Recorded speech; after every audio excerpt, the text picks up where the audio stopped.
বিশ্বকাপের মঞ্চে শিরোপা জয়ের আনন্দ মুহূর্তেই বদলে গেল উত্তেজনায়।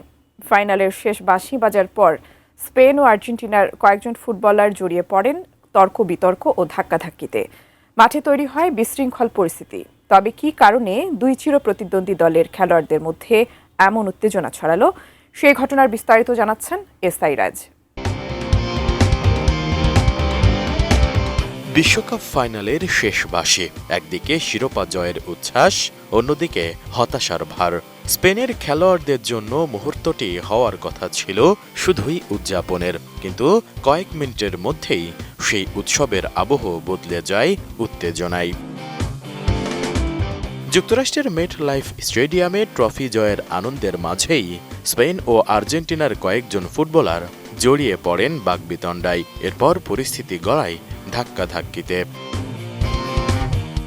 ঘটনার শুরুটা হয় স্পেনের মিডফিল্ডার রদ্রি এবং আর্জেন্টিনার ডিফেন্ডার নাহুয়েল মোলিনাকে ঘিরে। ফাইনাল জয়ের পর রদ্রির উদযাপনের ধরন আর্জেন্টিনার কয়েকজন খেলোয়াড় ভালোভাবে নেননি বলে জানা যায়। এ নিয়েই প্রথমে শুরু হয় কথার লড়াই, তবে কয়েক মুহূর্তের মধ্যেই সেই উত্তেজনা চলে যায় মুখোমুখি অবস্থানে।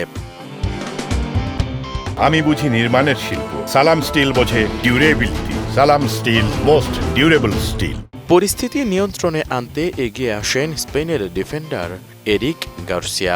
তিনি মোলিনাকে সরিয়ে নেওয়ার চেষ্টা করলে পরিস্থিতি আরও উত্তপ্ত হয়ে ওঠে।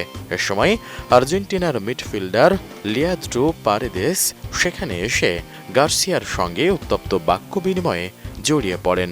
এক পর্যায়ে তাকে ধাক্কা দেওয়ার অভিযোগ ওঠে।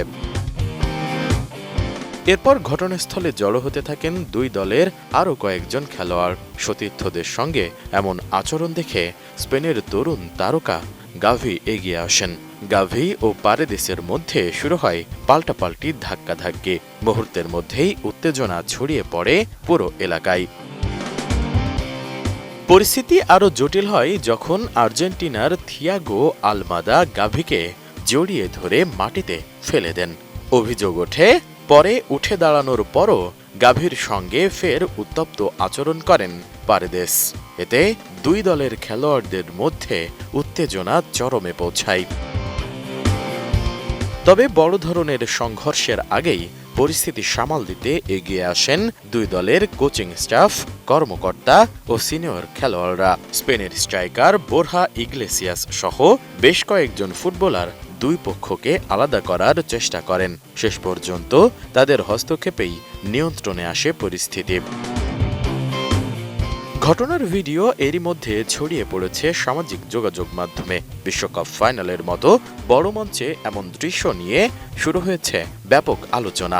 অনেক ফুটবল প্রেমী প্রশ্ন তুলেছেন, শিরোপার লড়াই কি শেষ হওয়ার পরও মাঠের উত্তেজনা ধরে রাখা উচিত?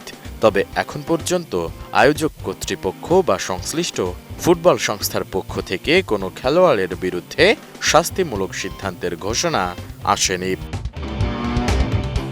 বিশ্বকাপের ইতিহাসে ফাইনালের পর এমন উত্তেজনার ঘটনা এবারই নতুন নয়, তবে মাঠের প্রতিদ্বন্দ্বিতা যেন মাঠেই সীমাবদ্ধ থাকে, এটাই এখন ফুটবল প্রেমীদের প্রত্যাশা। এসআই রাজ, এটিএন নিউজ।